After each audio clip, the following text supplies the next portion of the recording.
Hello friends, welcome back to my channel. আজকে তোমাদের সাথে শেয়ার করব স্ট্রেট পাজামা প্যান্ট। খুব সহজ নিয়মে তৈরি করতে পারবেন। একই সূত্র ধরে আপনারা যে কোনো সাইজের জন্য পাজামা প্যান্টটি তৈরি করতে পারবেন। তো এটা কিন্তু সামনে পেছনে দুটি ভাঁজ দিয়ে দুবার করে কাটিং করতে হয়। তো প্রথমে আমি দেখো দুটি ভাঁজ করে লম্বা করে ভাঁজ নিয়ে নিয়েছি। তো আমার দিকে আছে জোড়া সাইড, অপর দিকে আছে খোলা সাইড।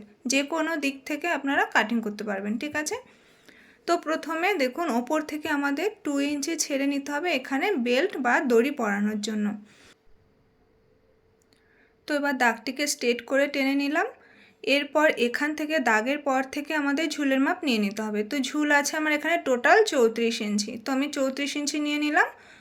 আপনাদের যা থাকবে ঝুল সেটা নিয়ে নেবেন, ঠিক আছে। এরপরে দাগটিকে স্ট্রেট করে টেনে নিচ্ছি। এরপরে নিচের থেকে যে আমাদের পায়ের মুহুরিটা সেলাই করব তার জন্য আমি 1 ইঞ্চি নিয়ে নিলাম। আপনারা চাইলে 2 ইঞ্চি নিতে পারেন। আমি এখানে সরু করে ফোল্ড করে সেলাই করব, তার জন্য 1 ইঞ্চি নিয়ে নিয়েছি। এরপর দাগটিকে স্ট্রেট করে টেনে নিয়েছি। এরপর এখানে আমাদের হিপের মাপ নিতে হবে।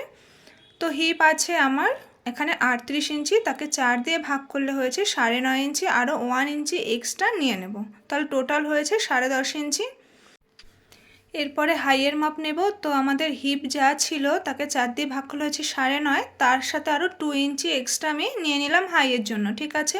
তো আপনারা আপনাদের অনুযায়ী মাপ অনুযায়ী নিয়ে নেবেন, ঠিক আছে। এরপরে এখান থেকে হাইয়ের রাউন্ডের শেপ নিয়ে নেব। তো তার জন্য নিয়ে নেব এখানে 2.5 ইঞ্চি।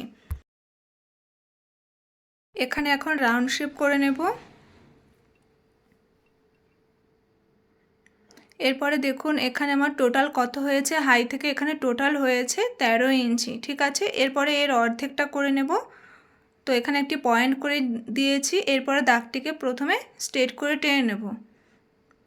এরপরে দেখুন এখানে ফিতেটাকে ধরবো, ধরে এখানে দেখব কত হয়েছে। এখানে এসছে 6.5 ইঞ্চি। তো এখানেও পায়ের কাছ থেকে 6.5 ইঞ্চি নিয়ে নেব। তো আমাদের মুহুরির মাপ আছে 6 ইঞ্চি। তো মিডিল থেকে দু সাইড থেকে 3 ইঞ্চি 3 ইঞ্চি করে 6 ইঞ্চি নিয়ে নিলাম।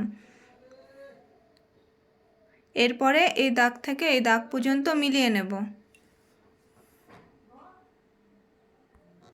তো বন্ধুরা, আমার ভিডিওটি আপনাদের ভালো লাগলে অবশ্যই লাইক কমেন্ট শেয়ার করবেন, আর আমার চ্যানেলটিকে সাবস্ক্রাইব করে আমার পাশে থাকবেন। আর যারা করেছেন তাদেরকে অনেক অনেক ধন্যবাদ। দেখুন সামনের পার্ট আমার ড্রয়িং করা হয়ে গেছে, এখন কাটিং করে নেব।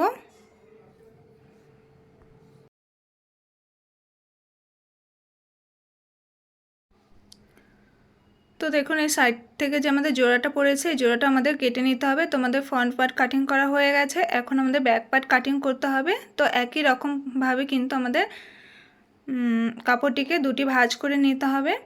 এরপরে এর ওপর থেকে আমাদের ফ্রন্ট পার্ট বসিয়ে নিতে হবে।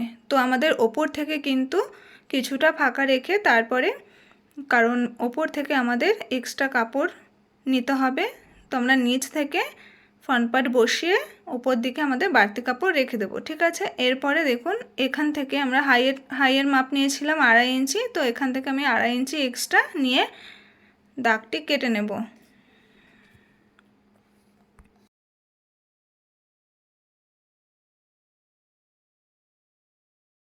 তো এখানে দেখুন ফ্রন্ট পার্ট 2.5 ইঞ্চি নিয়েছিলাম, ব্যাক পার্টও আমি 2.5 ইঞ্চি নিয়ে নেব, নিয়ে রাউন্ড শেপ করে নিচ্ছি। এরপরে ওপর থেকে 2 ইঞ্চি বাড়িয়ে নেব।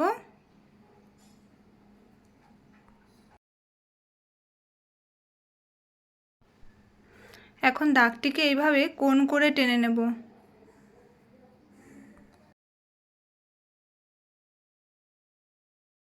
এরপরে হাইয়ের সাইড থেকে দেখুন বাড়তি কাপড় নিয়ে নেব। তো এখানে আমি 1.5 ইঞ্চি নিয়ে নিচ্ছি, আপনারা চাইলে 2 ইঞ্চি এক্সট্রা নিয়ে নিতে পারেন।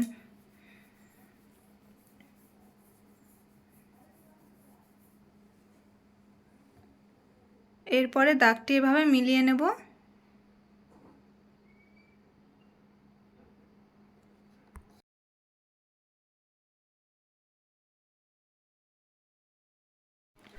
তো দেখুন এই সাইড থেকে কিন্তু আমাদের এক্সট্রা কোনো রকম কাপড় নিতে হবে না, এটা যেরকম আছে সেইভাবে আমরা দাগটি টেনে নিয়েছি। তো আমাদের সমস্ত ড্রয়িং করা হয়ে গেছে, এখন কাটিং করে নেব।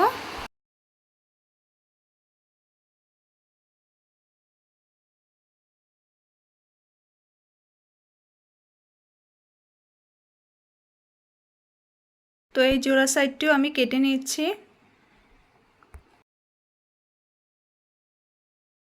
কাটিং করা আমার কমপ্লিট হয়ে গেছে। এখন চলুন স্টিচিং করে দেখিয়ে দেব।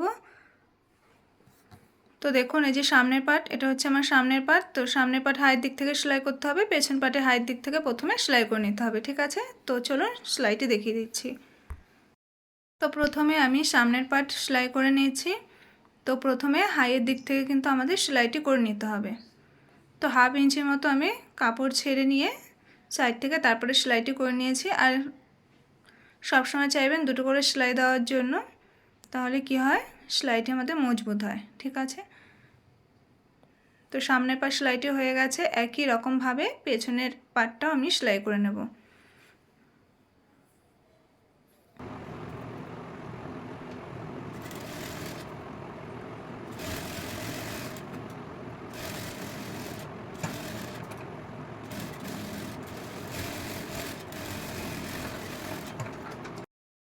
তো দুটি পাটের হাইয়ের দিক সেলাই হয়ে গেছে। এখন সাইড বরাবর সেলাই করে নেব। তো সোজা দিকের সাথে সোজা দিক দুটো পাট এভাবে রাখবো, রেখে সাইড বরাবর সেলাইটি করে নেব।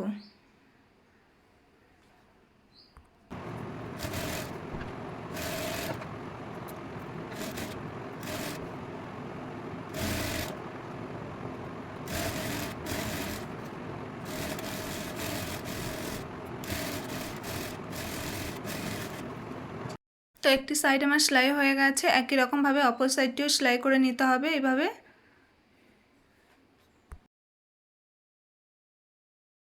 দুটি পায়ের সাইড বরাবর সেলাইটি হয়ে গেছে। এখন হাইয়ের দিক থেকে সেলাইটি করে নেব।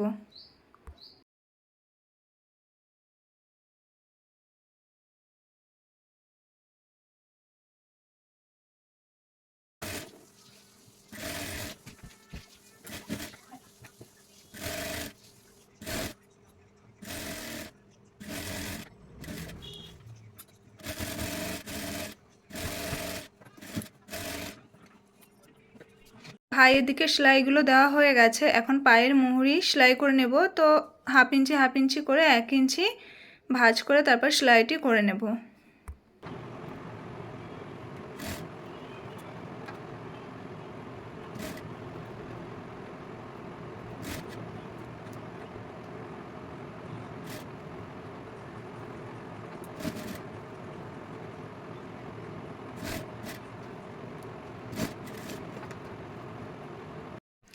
একই রকমভাবে দুটি পায়ের মুহুরি সেলাই করে নিতে হবে এইভাবে। এরপরে কোমরে যে বেল্টের জন্য 2 ইঞ্চি এক্সট্রা দাগ টেনে নিয়েছিলাম, সেটা পুরো দেখুন এইভাবে টোটালটি দাগ টেনে নিয়ে নেবেন, তাহলে সেলাইটি দিতে সুবিধা হবে। এরপরে 1/2 ইঞ্চি এভাবে ভাঁজ করে প্রথমে সেলাইটি করে নেব।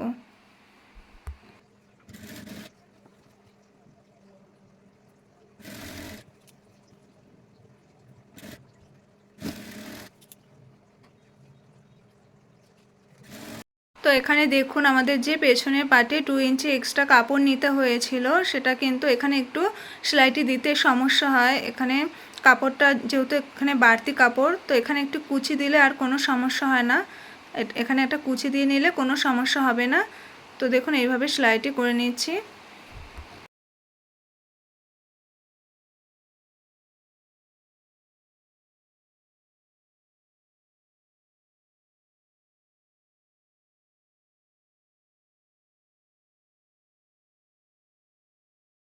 তো এখানে কিছুটা ফাঁকা অংশ রেখে তারপরে সেলাইটি কেটে নিচ্ছি, কারণ এখানে এলাস্টিক পরানোর জন্য নিয়েছি। তো এরপরে এলাস্টিকের মেজারমেন্টটা কিভাবে নিতে হয় সেটা দেখিয়ে দেব। তো এখানে আমার কোমর আছে 30 ইঞ্চি, 30 থেকে 5 ইঞ্চি মাইনাস করতে হবে, তাহলে আসবে 26 ইঞ্চ। তো আপনাদের যা কোমরের মেজারমেন্ট থাকবে তার থেকে 5 ইঞ্চ কমিয়ে তারপর এলাস্টিকের মাপটি নিয়ে নেবেন। তো এরপরে একটি সেফটি পিনের সাহায্যে আমি এলাস্টিকটা অ্যাটাচ করে নেব।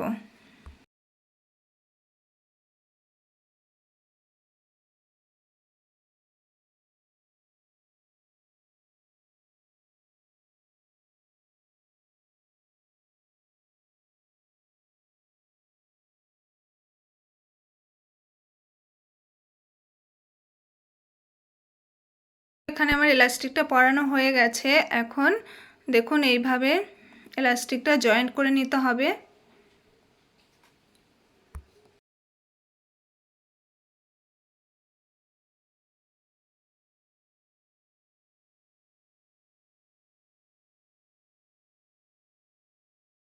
এখন যে এলাস্টিকের ফাঁকা অংশটি আমি রেখেছিলাম এলাস্টিক পরানোর জন্য, তো সেই জায়গাটা এখন আমি স্টিচিং করে দিচ্ছি। তো খেয়াল রাখবেন এলাস্টিকের ওপর যাতে সেলাইটি না পড়ে যায়।